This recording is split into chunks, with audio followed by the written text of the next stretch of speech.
Good morning बच्चों, कैसे हो? बहुत अच्छा। बच्चों, आज हम कविता का पूर्ण सारांश पढ़ेंगे। एक बार उन्हें फिर से दोहराएंगे और इससे संबंधित हम प्रश्न उत्तर करेंगे। तो let us start. Are you ready? Very good. चलो बच्चों, इतने दिन मैं आपको कविता का सारांश बता रही थी, उसके अर्थ बता रही थी। आज आप मुझे बताओ, ठीक है? हम सब सुमन एक उपवन के, एक हमारी धरती सबकी, जिसकी मिट्टी से जन्मे हम, मिली एक ही धूप हमें, सींचे गए एक जल से हम, पले हुए हैं झूल झूल कर, पलनों में हम सब एक पवन के। हाँ बच्चों, बताओ कितना आपको समझ में आया?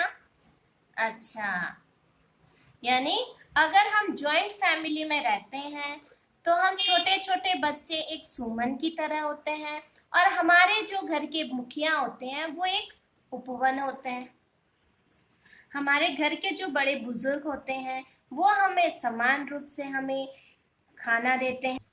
हमारे पेरेंट्स हमें गाइड करते हैं, हमें समान रूप से हमारे जो छोटे भाई बहन होते हैं उन्हें समान रूप से पालते हैं, समान रूप से हमें शिक्षा मिलती है। हमें फिर भी हम अलग अलग रूप में अपने लक्ष्य को प्राप्त करने के लिए हम अलग अलग रास्ता चुनते हैं।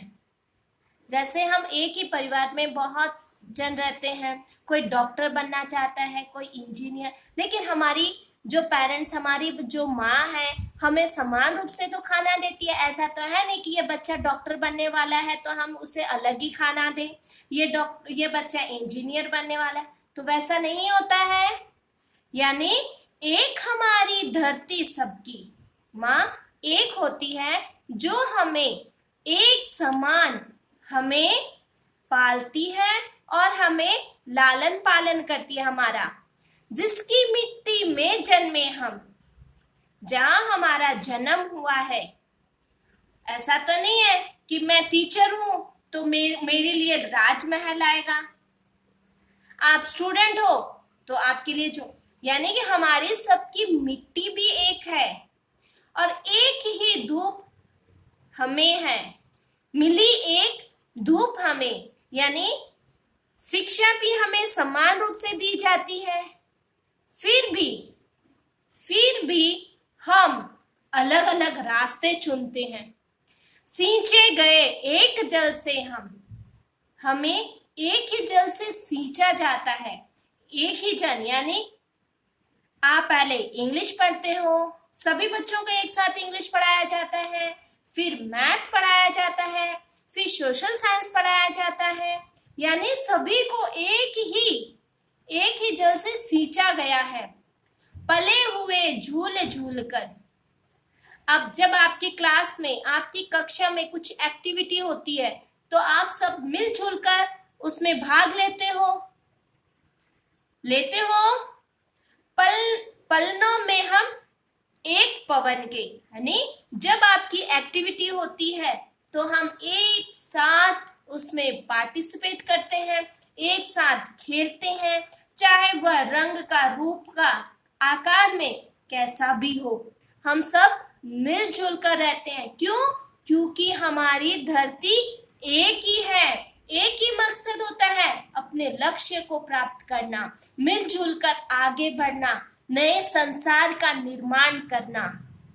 तो बच्चों, हम सब सुमन एक उपवन के। अब अगली पंक्ति देखें बच्चों।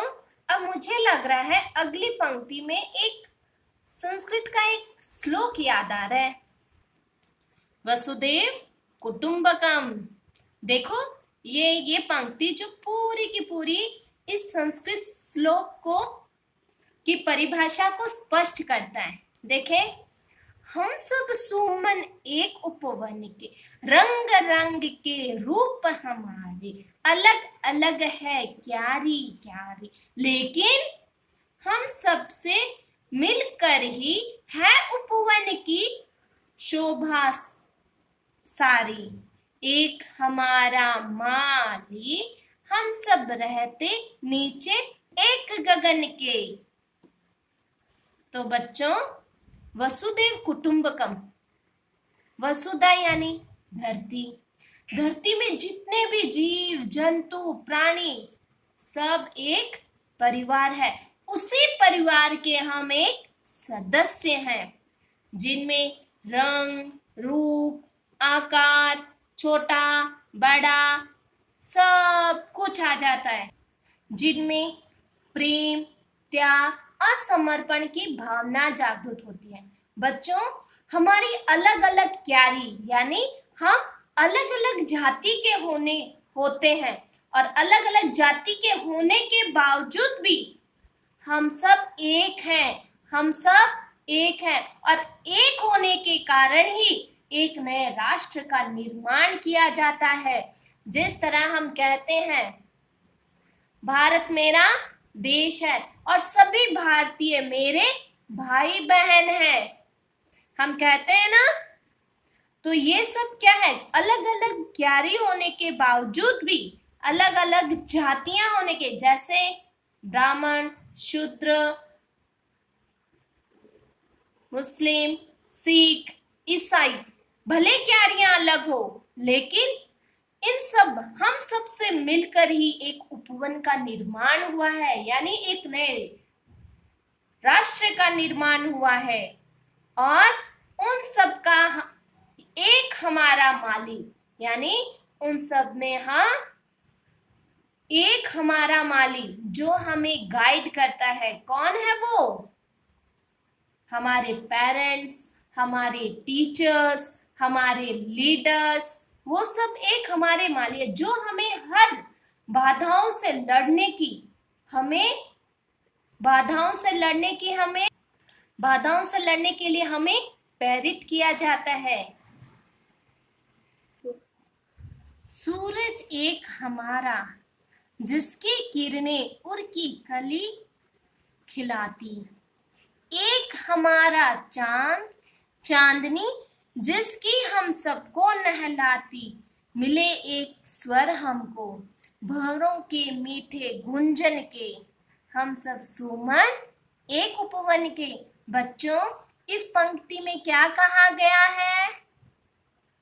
बच्चों, इस पंक्ति में कवि हमें निरंतरता के भाव को दर्शाया गया है। जैसे सूरज अपनी किरणें सभी कलियों पर एक समान बिखेरता है, चांद अपनी चांदनी सभी को एक समान अपनी चांदनी शीतल छाया देती है, शीतल हवा देती है।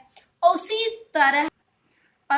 तरह भंवरे अपने मीठे गुंजन से एक ही स्वर से अपना गाना गाते हैं। बच्चों, अब हमारी अंतिम पंक्ति में कवि अहिंसा परमो धर्म के बारे में बताया गया है। जैसे किसी को नुकसान पहुंचाकर हम कभी खुश नहीं रह सकते, इसीलिए बच्चों हमें किसी को दुखी नहीं करना है। उनकी हर तरह से जितनी हो सके हमें उनकी मदद करनी चाहिए। देखें कैसे इस कविता में बताया गया है। कांटों में खिलकर हम सब ने हंस हंस कर है जीना सीखा, यानी कितनी भी बाधाएं आ जाए हमारे जीवन में, फिर भी हम हंस हंस कर उन सभी बाधाओं को एक एक करके दूर करते जाएंगे और नया रास्ता बनाएंगे। एक सूत्र में बंधकर हमने हार गले का बनना सीखा। अब जिस तरह फूल एक धागे में पोए जाते हैं और वह गले का हार बन जाता है, बच्चों जैसे आज हमारे कोरोना वायरस का जो एक महामारी है, उसे लड़ने के लिए हमें भी एक सूत्र में बंधकर यानी एक सूत्र में बंधकर इस कोरोना वायरस को बाहर निकालने के लिए हमें घर से बाहर नहीं जाना है।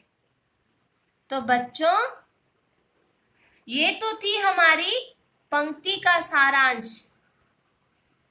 तो जैसा कि बच्चों हमने कविता का सारांश पढ़ा और उसे आज की जो परिस्थितियों से भी उसे लिंक में जोड़े रखा। तो बच्चों, अगले कालांश में हम नया पाठ पढ़ेंगे। तो बच्चों, आज के लिए धन्यवाद।